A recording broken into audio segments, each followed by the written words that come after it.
Mark సువార్త 10వ అధ్యాయము 13 నుంచి 16 వచనాలు. మార్కు సువార్త 13వ అధ్యాయము 10వ అధ్యాయము 13 నుంచి 16 వచనాలు. తమ చిన్న బిడ్డలను ముట్టవలనని కొందరు ఆయన యొద్దకు వారిని తీసుకొని వచ్చిరి. అయితే శిష్యులు వారిని గద్దించిరి లేదా అడ్డగించిరి. యేసు అది చూచి కోపపడి, చిన్న బిడ్డలను నా యొద్దకు రానీయుడి, వారిని ఆటంకపరచవద్దు, దేవుని రాజ్యము ఇలాంటి వారిదే.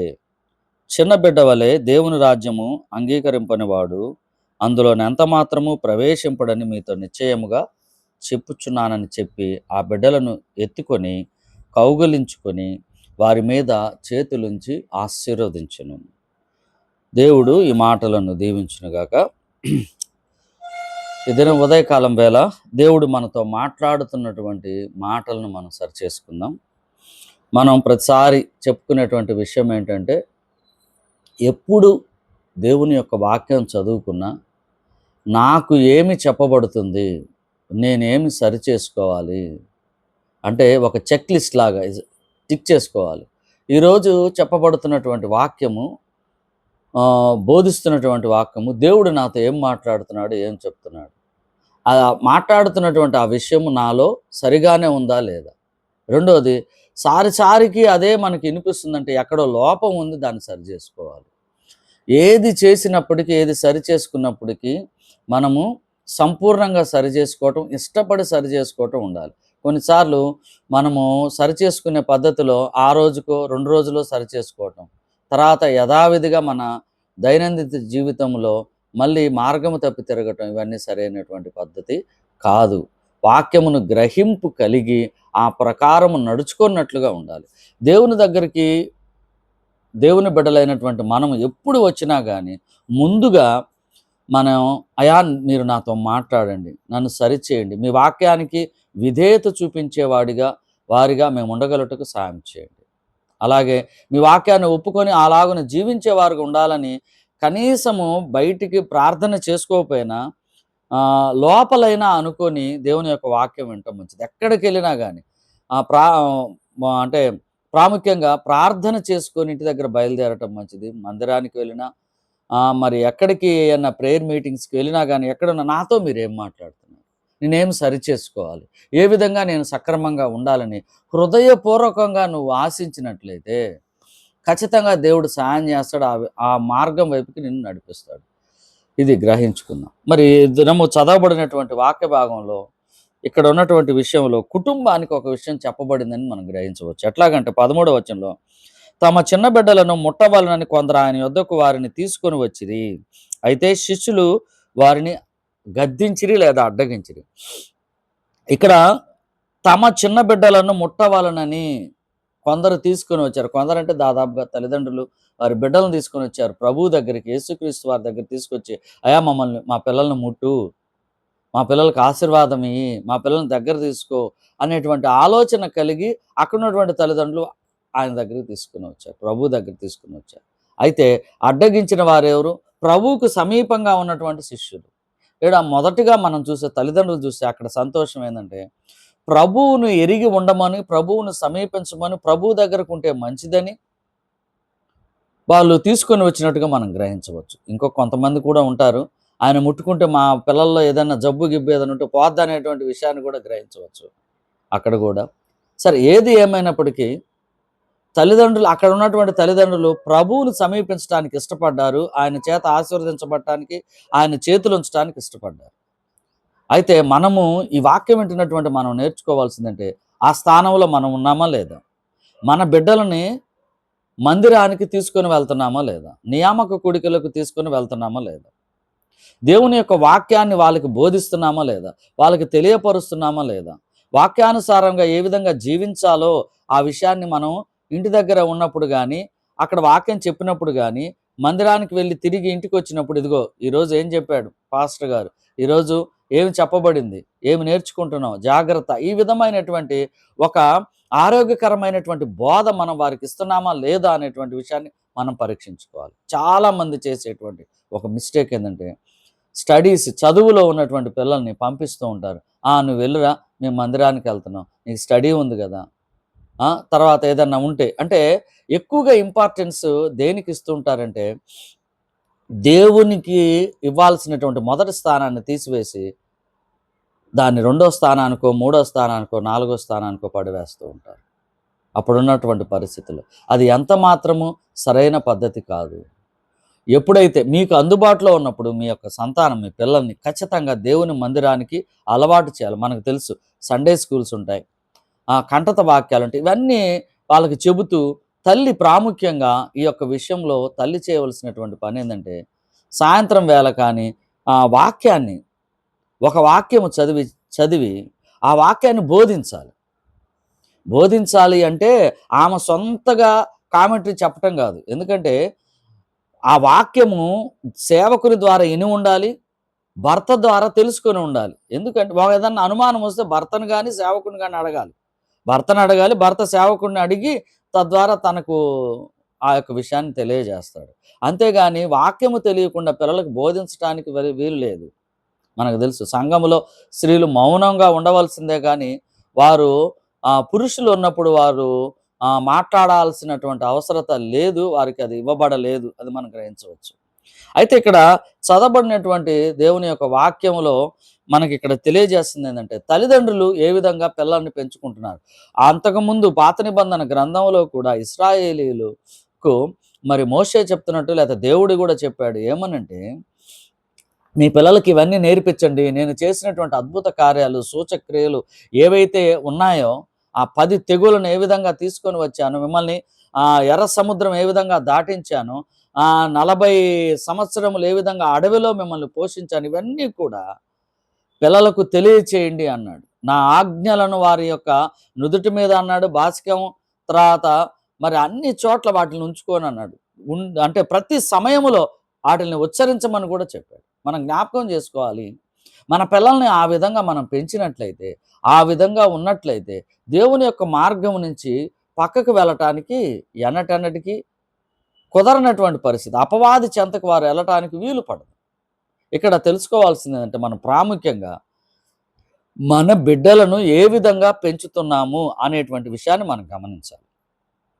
దేవుని మార్గములోనే ఉంచుతున్నామా? నువ్వు ఏ విధంగా అయితే దేవునికి ప్రథమ స్థానం ఇస్తున్నామో అదే స్థానము పిల్లలను కూడా ఇవ్వమని చెబుతున్నావా? ఆ బోధ ఉన్నదా?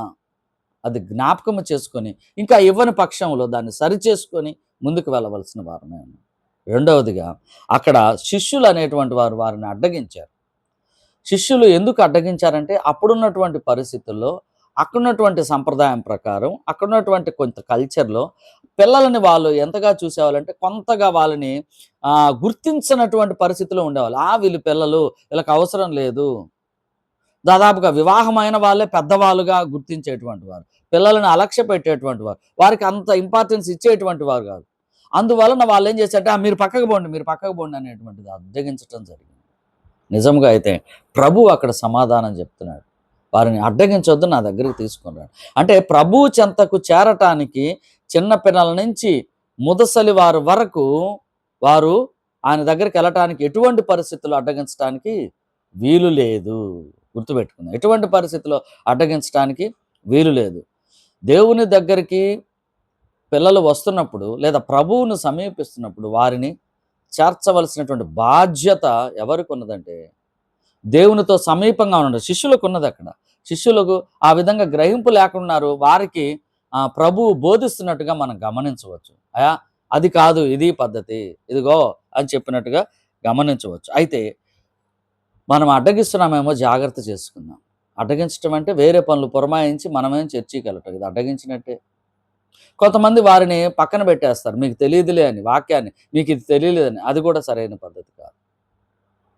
సంఘములో కూడా ఇటువంటి వారి పట్ల చిన్న చూపు చూడటం అనేది సరైన పద్ధతి కాదు. వారు చిన్నపిల్లలు ఎటువంటి మనస్తత్వం కలిగి ఉంటారు? వినయం ఉంటుంది, విశ్వాసం ఉంటుంది. అలాగనే వాళ్ళు ఎవరి మీద ఆధారపడి ఉంటారంటే తల్లిదండ్రుల మీద సంపూర్ణంగా ఆధారపడి ఉంటారు, ప్రతి విషయంలో ఆధారపడి ఉంటారు. అటువంటి వారు చాలా ఇంపార్టెంట్. మనము కూడా దేవుని మీద ఆధారపడటం అంటే మనలో చిన్నపిల్లలు ఏ విధముగా అయితే సంపూర్ణంగా తల్లిదండ్రుల మీద భూమి మీద ఆధారపడతారో, అటువంటి ఆధారపడేటువంటి మనస్తత్వం మనకు ఉండాలని, లేదా వినయము ఉండాలి, విధేయత ఉండాలి. అలాగనే విశ్వాసము కూడా ఉండాలి. చిన్నపిల్లల మనస్తత్వము కఠినంగా ఉండదు. వాళ్ళలో ఏది కూడా దుష్టత్వ స్వభావము, కక్షలు, కార్పణ్యాలు ఇవన్నీ కూడా వాళ్ళలో ఉన్నటువంటి పరిస్థితులు మనం చూడవచ్చు. అమాయకపు స్థితిలో ఉంటారు. సంపూర్ణంగా ఆధారపడతారు. సంపూర్ణంగా ఇష్టపడతారు. మన పిల్లల్ని మనం చూసినప్పుడు మనకు అర్థమవుతుంటది. వాళ్ళు వెంబడించే విధానం గాని, వాళ్ళు మన దగ్గరికి ఎంత దగ్గరకొస్తారో మనం చూసినప్పుడు.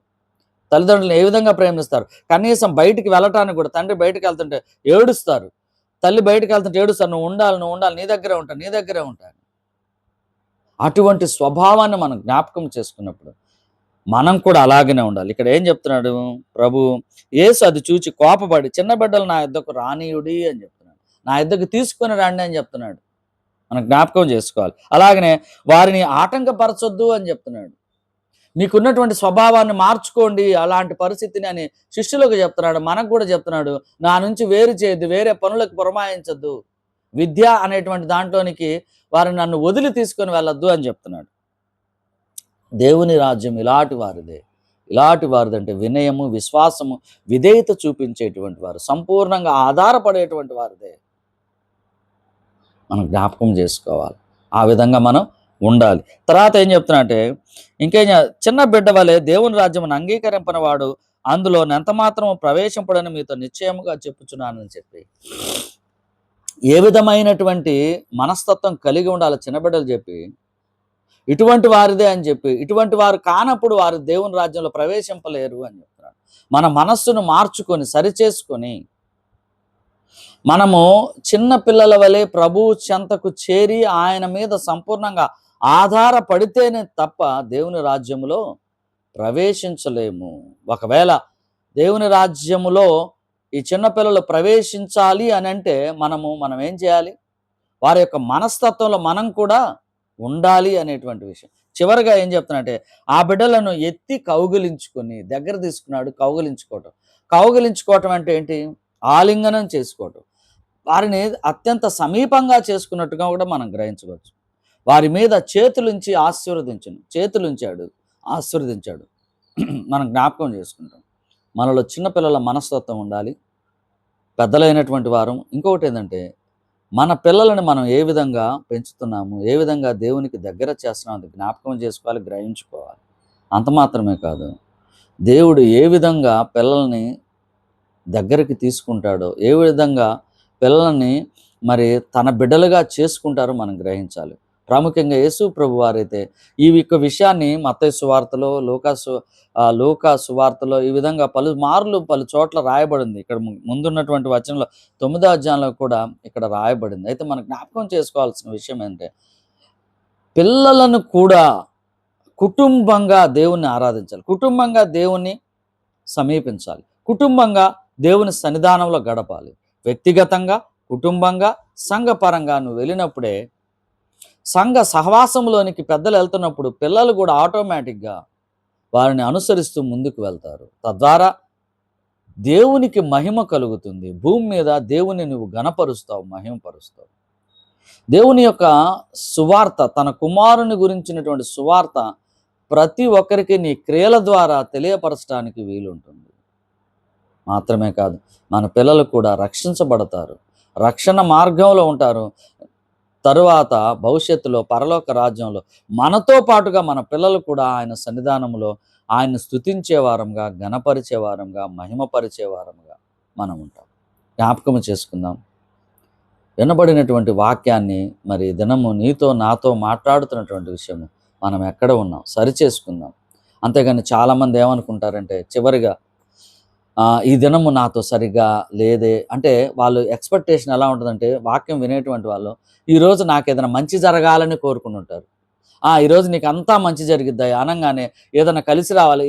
ఈయన మనస్తత్వంలో ఈయన మనసులో ఈరోజు ఏయో వ్యాపార డీలింగ్స్ ఉన్నాయి. ఆ ఉద్దేశ్యంతో ఈరోజు ఏమన్నా చెప్తారా? చిలక జోస్యం అని చెప్తారా అన్నట్టుంటారు. దేవుని యొక్క వాక్యం తనకేదో ప్లస్‌లో వచ్చిందనుకో, ఎళ్ళిపోయి ఆ పని జరిగిందనుకో, అబ్బా!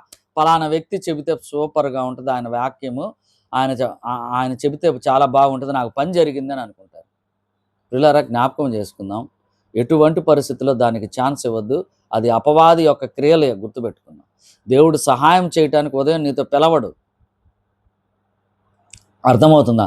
నీ సొంత ఆలోచనలతో దేవుని యొక్క వాక్యాన్ని వినటానికి ఇక్కడికి వచ్చావంటే, వింటున్నావంటే అది సరైన పద్ధతి కాదు. దేవుని యొక్క వాక్యం రెండే, నిన్ను సరిచేయటానికి. దేవుడు నీతో మాట్లాడుతున్నాడు, నువ్వు సరి చేసుకోమని. సరి చేసుకుంటే నిన్ను అప్రిషియేషన్ చేస్తున్నాడు. ఇంకోటి ఏంటంటే, రెండోది ఆయన ఏమై ఉన్నాడో సంపూర్ణంగా ఎరగమని చెప్తున్నాడు. దేవుని గురించినటువంటి తలంపులు దీంట్లో వాక్యంలో ఉంటాయి. దేవుడు ఏమై ఉన్నాడో దేవుని యొక్క గ్రంథంలో పొందుపరచబడింది. అది తెలుసుకున్నప్పుడు నువ్వేం చేస్తావు? నేను ఆరాధిస్తున్న దేవుడు, నేను కీర్తిస్తున్నటువంటి దేవుడు ఇంత గొప్పవాడు అని తెలుసుకున్నప్పుడు ఆయన్ని సమీపిస్తావు. ఒకటి, ఆయన సమీపించడానికి ఇంత గొప్పవాడైనటువంటి దేవుడు, ఇంత పరిశుద్ధుడైనటువంటి దేవుడిని ఆయన సమీపిస్తున్నప్పుడు నేను కూడా పరిశుద్ధుడనై ఉండాలని నువ్వు ఎరిగి, నీలో ఉన్న అపరిశుద్ధతను లేదా అపవిత్రతను తీసివేసుకొని పరిశుద్ధుడిగా ఉండి ఆయనతో సావాసంలోనికి వస్తావు. ఈ రెండు విషయాలు.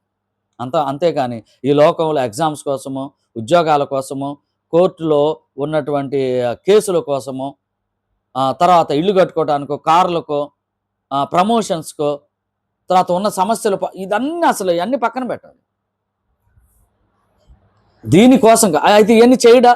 ఆయా సమయాల్లో ఆ అవసరతను బట్టి ఆయన చేస్తాడు. నువ్వు అడగాల్సిన అవసరం లేదు.